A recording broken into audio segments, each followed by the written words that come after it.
நடந்து முடிந்த ஜார்க்கண்ட் சட்டப்பேரவை தேர்தலுக்கான வாக்கு எண்ணிக்கையானது தற்போது தொடங்கி நடைபெற்று வருகிறது. விறுவிறுப்பாக என்டிஏ கூட்டணி 38 தொகுதிகளிலும் மற்ற கூட்டணியானது 36 தொகுதிகளிலும் முன்னிலை வகிப்பதாக செய்தியை நாம் பார்த்துக் கொண்டிருக்கிறோம்.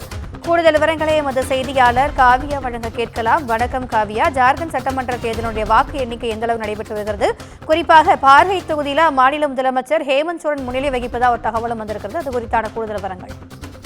வணக்கம் திவ்யா. ஜார்க்கண்ட் சட்டப்பேரவை தேர்தலுக்கான வாக்கு எண்ணும் பணியானது விறுவிறுப்புடன் நடைபெற்று வரும் நிலையில் பாஜக தலைமையிலான என்டிஏ கூட்டணிக்கும் ஜேஎம்எம் காங்கிரஸ் சேர்ந்த தொடர்ந்து அந்த கூட்டணிக்கும் இடையேயானது கடும் போட்டி என்பது நிலவி வருகிறது.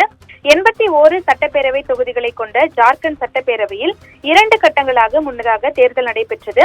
முதல் கட்டமாக 13ஆம் தேதி 43 தொகுதிகளிலும், 2ஆம் கட்டமாக 20ஆம் தேதி 38 தொகுதிகளிலும் வாக்குப்பதிவு என்பது நடைபெற்றது.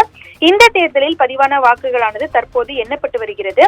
முதலில் தபால் வாக்குகள் எண்ணப்பட்ட நிலையில் பாஜக கூட்டணி அதில் முன்னிலை வகிப்பதாக அறிவிக்கப்பட்டது. அதன் பிறகு வாக்குப்பதிவு இயந்திரங்களில் பதிவான வாக்குகளை எண்ணும் பணி தொடங்கப்பட்டிருக்கிறது. இதில் முன்னிலை நிலவரத்தின்படி தொடர்ந்து பாஜக கூட்டணியானது 38 தொகுதிகளிலும், இந்தியா கூட்டணியானது 36 தொகுதிகளிலும் முன்னிலை வைத்து வருவதாக தெரிவிக்கப்பட்டிருக்கிறது. ஜார்க்கண்டில் ஒரு கட்சி தனிப்பெரும்பான்மையுடன் ஆட்சி அமைக்க 41 தொகுதிகளில் வெற்றி பெறுவது அவசியம். தற்போது ஜார்க்கண்டில் ஹேமந்த் சோரனின் ஜார்க்கண்ட் முக்தி மோர்ச்சா, காங்கிரஸ் உட்பட இந்தியா கூட்டணியில் அங்கம் வகிக்கும் கட்சிகளுடன் கூட்டணி அமைத்திருக்கிறது.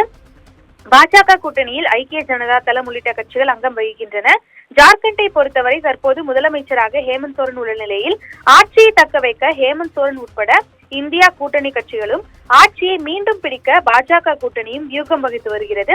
பெரும்பாலான கருத்து கணிப்புகள் பாஜக கூட்டணியை அதிக இடங்களில் வெல்லும் என தெரிவித்திருந்த நிலையில் தற்போது தபால் வாக்குகள் எண்ணிக்கை முடிவடைந்து இந்த தபால் வாக்குகளை எண்ணும் பணி முடிவடைந்திருக்கும் இந்த சூழலில் இந்தியா மற்றும் என்டிஏ கூட்டணிக்கு இடையே கடும் போட்டி என்பது நிலவி வருவது குறிப்பிடத்தக்கது. இன்னும் சில மணி நேரங்களில் ஜார்க்கண்ட் தேர்தலுக்கான முடிவுகள் என்பது உறுதியாக தெரிய வரும் எனவும் எதிர்பார்க்கப்படுகிறது.